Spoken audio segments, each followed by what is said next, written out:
Terima kasih masih bersama kami dalam Merah Putih, live dari studio Nusantara TV, juga disaksikan melalui live streaming di channel YouTube official Nusantara TV. Jangan lupa like, share, subscribe, dan Anda boleh memberikan komentar atau pertanyaan. Nanti produser saya, Kakak Reni, akan memilih ada pertanyaan-pertanyaan yang bisa saya bacakan di sini dan bisa dikomentari oleh para panelis kita ya. Kasih tugas buat produser kita nih. Oke, Bung Wes, ini melanjutkan tadi kata Coach RD gitu kan. Kita boleh confident tapi tidak boleh overconfident ya kan. Dan pengalamannya Mas Budi, China yang kita hadapi sekarang tentu juga berbeda dengan yang dulu gitu kan. Apa yang paling penting? Fokus apa yang paling penting menurut Anda dari sisi pemain? Iya, sebenarnya di era Mas Budi itu Cina lagi membangun sepak bolanya. Dan 10 tahun mereka kemudian gagal. Dan ini era terburuk sepak bola Cina kalau menurut saya. Karena ketika keuntungan buat kita dong? Keuntungan buat kita. Karena ini era sepak bola Cina sedang dalam tidak baik-baik saja lah kalau kita ambil pemain gitu. Cuman saya melihat Cina hanya punya satu jawaban untuk datang ke Indonesia, harus menang. Karena posisi mereka kalau mereka seri saja udah selesai lah. Jadi saya yakin mereka akan habis-habisan keluar. Mereka harus menang, kita juga harus menang. Ya ini kuat-kuatan dong di lapangan. Menariknya ini. Bagaimana bisa mengubah keadaan? Strategi siapa yang paling tepat dan mental siapa pemain yang paling cepat menguasai permainan, menguasai atmosfer. Karena 15 menit itu gagal, kita emang akan kerepotan. Secara produktivitas, kita produktif di babak kedua. Kalau kita lihat ya, dalam perjalanan. Cina, kalau kita lihat dalam 8 pertandingan, itu mereka melepaskan tembakan itu memang tidak sebanyak kita. Tapi banyak dari titik tengah, dari kotak penalti. Nah ini yang saya sih berharap 3 pemain jangkar di depan kiper itu jangan ganggu-ganggu lagi lah.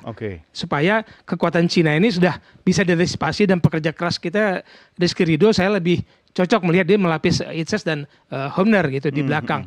Nah di tengah saya sangat bersyukur kita punya Pelupesi untuk mendampingi. Nah kalau ini berjalan dengan baik, saya itu kok yakin babak kedua ketika 60-an menit 70-an pergantian pemain ini akan mengubah gaya bermain dan ini yang saya tunggu. Tapi kita nggak boleh menunggu babak kedua. Artinya bagaimana di babak pertama itu kita paling tidak selalu selangkah lebih maju dibanding lawan begitu kan. Untuk menguasai 15 menit pertama, kalau saya kulik statementnya Coach RD tadi, apa strategi khususnya? Sementara kalau bicara chemistry itu faktor penting. Kemudian masa latihan kita di Bali itu menurut Anda cukup apa tidak sehingga nanti 15 menit emasnya itu kita bisa mendominasi? Kalau belajar tadi, Coach Irdes sudah mengatakan, di Australia kita 10 menit, 30 menit itu luar biasa. Menguasai bola, membangun serangan. Nah ini yang kita perlu pindahkan ke GBK, tapi bertahan selama 90 menit, jangan hanya 30 menit gaya main seperti itu. Nah itu siapa yang bisa menjaga seperti itu, karena saya yakin ini kan ada jual beli serangan ini. Pasti, dan siapa yang sedikit saja detail-detailnya dia dapat membaca kelemahan lawan, bisa kan ambil keuntungan. Gak hanya kita, Cina pun bisa ambil keuntungan. Dan stamina harus konsisten sampai 90 menit. Ya, dan ini menjadi kendala karena kita katakan Indonesia memang tuan rumah, tapi belum tentu pemain kita menguasai atmosfer kondisi udara dan kelembapan dari kondisi di Senayan. Jadi itu tidak mudah. Hati-hati, kita bukan tuan rumah yang sudah menguasai stadion dengan hampir bisa katakan nanti kalau starting lineup mungkin hanya 1 atau 2 pemain yang berkompetisi di Indonesia, selebihnya kan berkompetisi di Eropa. Maksud Anda kalau kita laganya di stadion di Eropa beda kondisinya ketika itu di GBK begitu?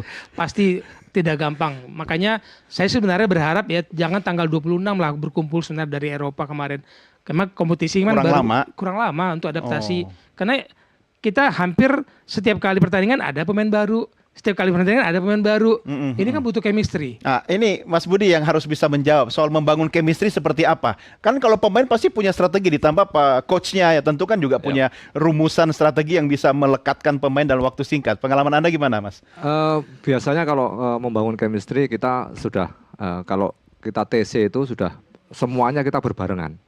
Biasanya itu. Karena kita memaksimalkan waktu. Apalagi kalau yang sekarang, kalau dulu beda dengan sekarang. Kalau dulu itu kita TC jangka panjang. Jadi berapa bulan kita TC. Kalau sekarang enggak. Karena emang masing-masing tersebar di klub ya. Iya, rata-rata pemanggilan pemain timnas itu seperti sekarang ini. Kalau kita dulu sampai liga aja libur buat timnas. TC berapa? Ada 3 bulan Pak ya. Ada 3 bulan. Fokus betul ya. Fokus gitu. Memang bedanya seperti itu. Makanya biasanya untuk membangun chemistry yang sangat pendek ini kita setiap apapun kegiatan pasti kita berbarengan. Contohnya kita makan berbarengan. Itu Oke. salah satunya untuk membangun chemistry. Setiap hari bertemu, Setiap hari. otomatis chemistry pasti Iya. terbangun ya. Iya, seperti itu. Oke, dan lebih mudah memang mengumpulkan pemain dari seluruh Indonesia daripada dari beberapa negara. Oh ya, Itu satu pasti, keuntungan gitu kan. pasti ya.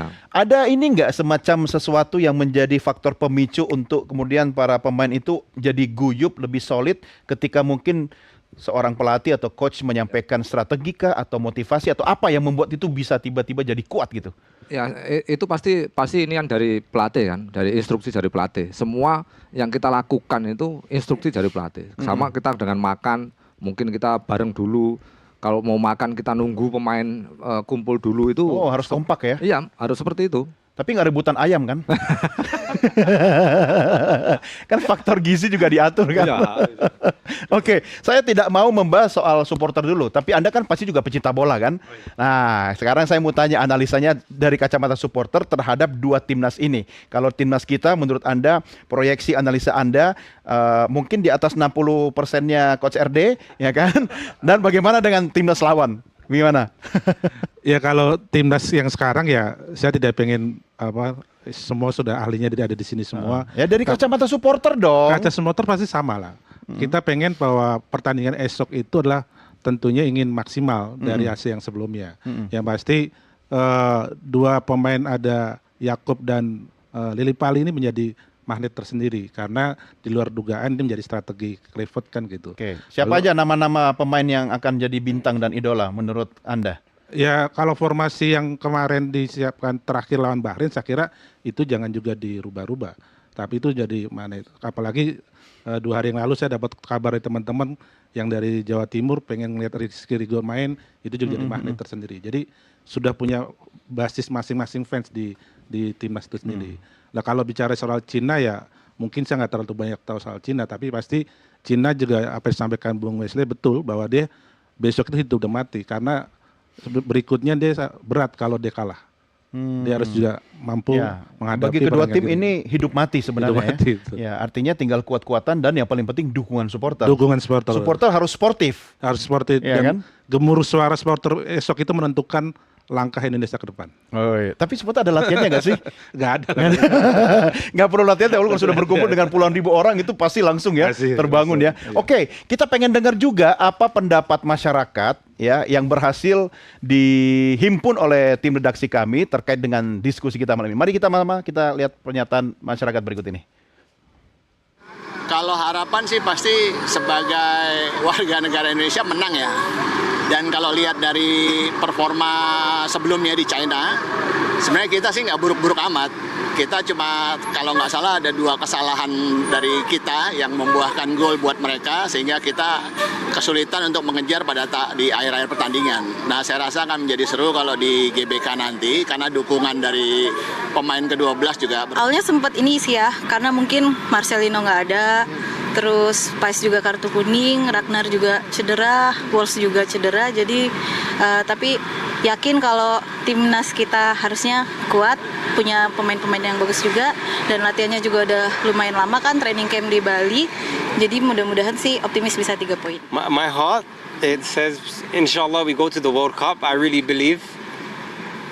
It's hard. It's a very tough group, but I think we can definitely win. The team are getting stronger. We beat Bahrain. There's a bit of momentum. And I think Japan have already qualified. So it's possible to go to Osaka and also collect 3 points. So I'm praying 3 points at JBK against China, and then 3 points against Japan. And then we will be very close. I believe, 100% I believe it's possible. Yeah, it's very close. The World Cup is this close, we can almost touch it. Asik, yang terakhir tadi cakep ya kan. Tapi by the way, tadi yang Fox Pop kedua, supporter timnas kita itu sudah seperti analis sepak bola juga itu kan. Anyway, Bung Richard, supporter itu sebenarnya dia mendukung timnas atau mendukung pemain bolanya? Ya, Mas berarti Budi senyum-senyum, banyak fansnya soalnya dia. kalau saya keseluruhan pasti supporter dukung timnas. Tapi Benar. ada juga ya, ada juga teman-teman itu yang tahu lah fansnya masing-masing secara personal dan juga tahu strategi juga yang disampaikan Coach RD, mungkin Bung Wesley juga, mereka juga tahu gitu. Mungkin Semua penting ya. semua penting belajar masing-masing secara otodidak. Iya, tapi gitu. kan kadang begini, kalau dia mendukung pemain, ya dia sudah nggak lihat ini tim mana gitu, ya. Jadi yang kebobolan yang mana ketika bukan pemain yang dia idolakan itu. Nggak ada ini ya. Oke, ini menarik. Nah, sekarang Coach RD soal apa ya istilahnya fleksibilitas taktik ya. Menurut Betul. Anda pentingkah atau itu dianggap sebagai sebuah strategi untuk mengecoh lawan? Ya, yang pasti setiap pelatih itu sudah menyiapkan satu game plan utama, tapi mereka juga punya plan B, punya plan C. Kenapa? Karena lawan ini selalu dinamis.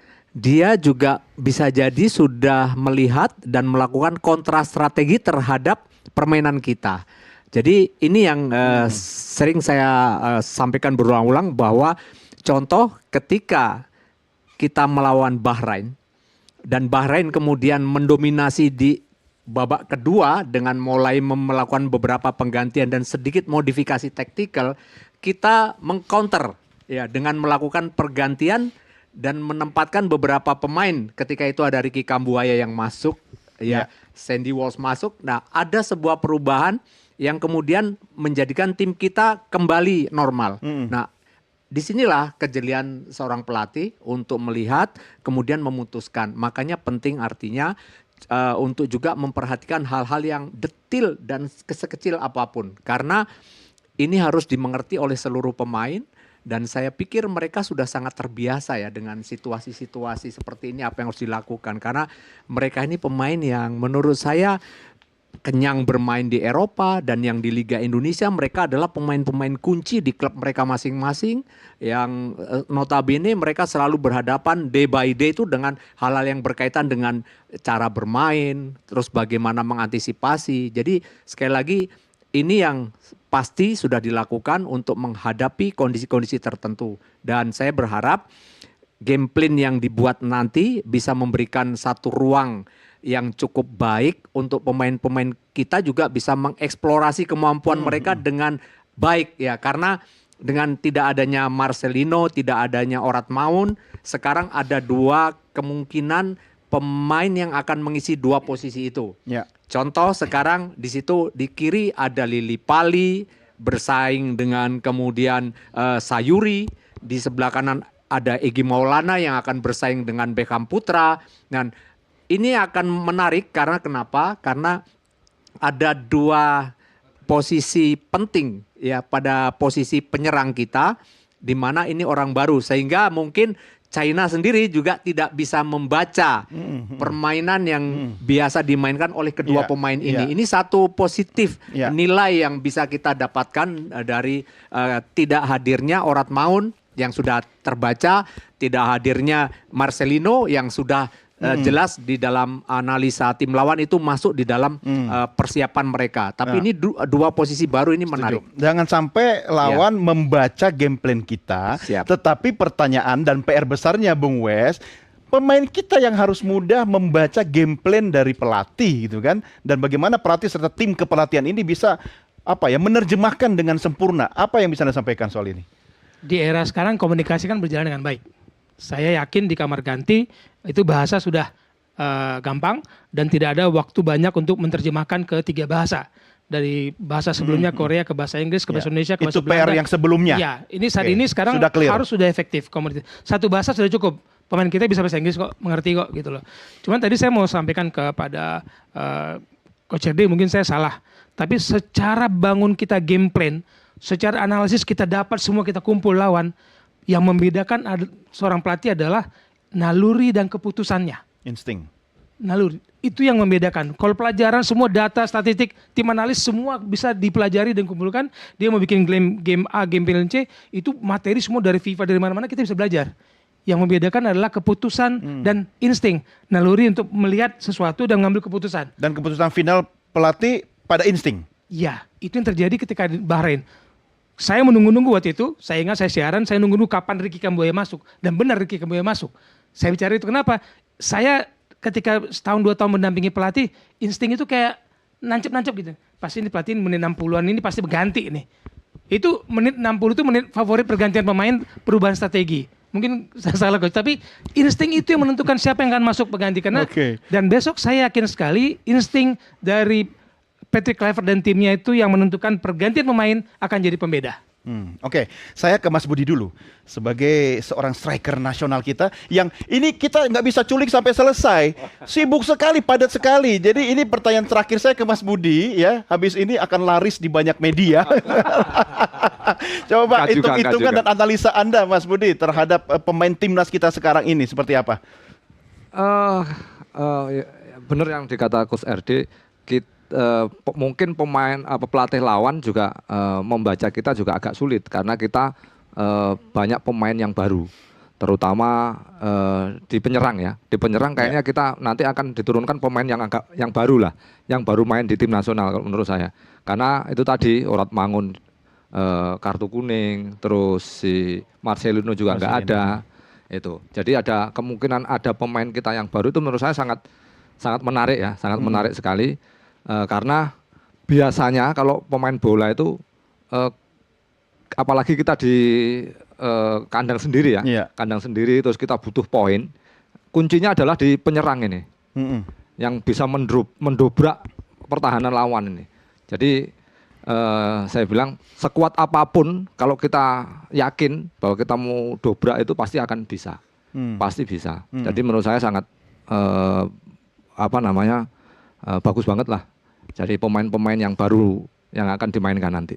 Pemain itu kalau di lapangan masih denger nggak sih suara gemuruh penonton, nanti ada 90 menit lagu yang dibawakan oleh timnya beliau ini, apa yang terjadi sebenarnya ketika yang dihadapi itu bola gitu loh? Kalau dengar itu menjadi motivasi kita. Biasanya begitu. Jadi kadang kemampuan kita itu seumpama kita ada 100 gitu ya. Jadi ada kemampuan yang kita simpan lebih dari 100 itu. Punya tabungan kemampuan. Kayak punya oksigen yang kita simpan lah. Biasanya ada kalau di dalam